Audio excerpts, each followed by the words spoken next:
Before there are machines, before there are clients, before anything looks impressive, there are decisions that need to be made. Most gyms fail right here. This is day one of building a personal training studio in Bandra. Most gyms don't fail because of money. They fail because nobody thinks deeply enough about who they're actually built for. Most gyms try to serve everyone: beginners, advanced, strength, fat loss, rehab. And when you try to serve everybody, what happens is you just end up diluting everything.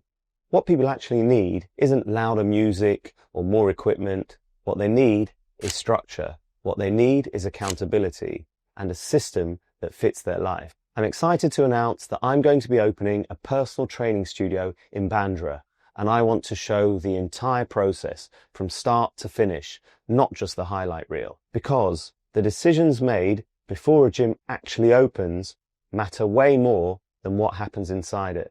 Once you understand that problem, the next issue is where should this exist and who should this be built for? I didn't choose Bandra because it's trendy. I chose it because of the type of people that live and work here. Most of my clients have one thing in common. They value time more than motivation. They don't want hype. They don't want to be yelled at. They want something that fits into their demanding schedule and still work. Bandra already has plenty of options. What it doesn't need is another gym.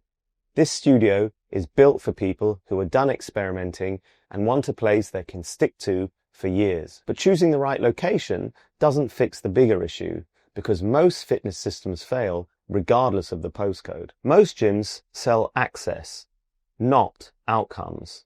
You pay to enter a building, not actually improve. More members, more machines, and less attention. And then, when progress stalls, people blame themselves. But after years of coaching, I've seen the pattern clearly.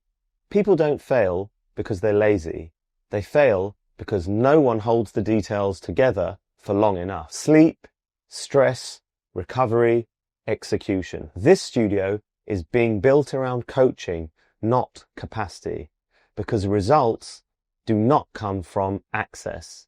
They come from attention. So the real question isn't what's wrong, it's what you build instead. This studio isn't meant to be another option. It's meant to be the last place that you need. Not because it's fancy, not because it's exclusive, but because it's built for long-term consistency, not short-term motivation. Fewer clients, longer sessions, deeper coaching. The goal isn't intensity, it's consistency and adherence.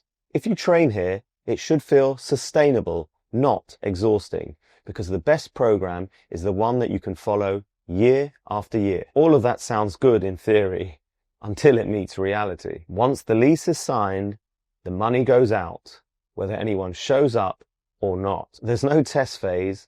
There's no let's see how it goes. The pressure is real and it forces clarity. Every decision, pricing, staffing, standards, suddenly matters more. This is the part that nobody sees. They just see the finished gym.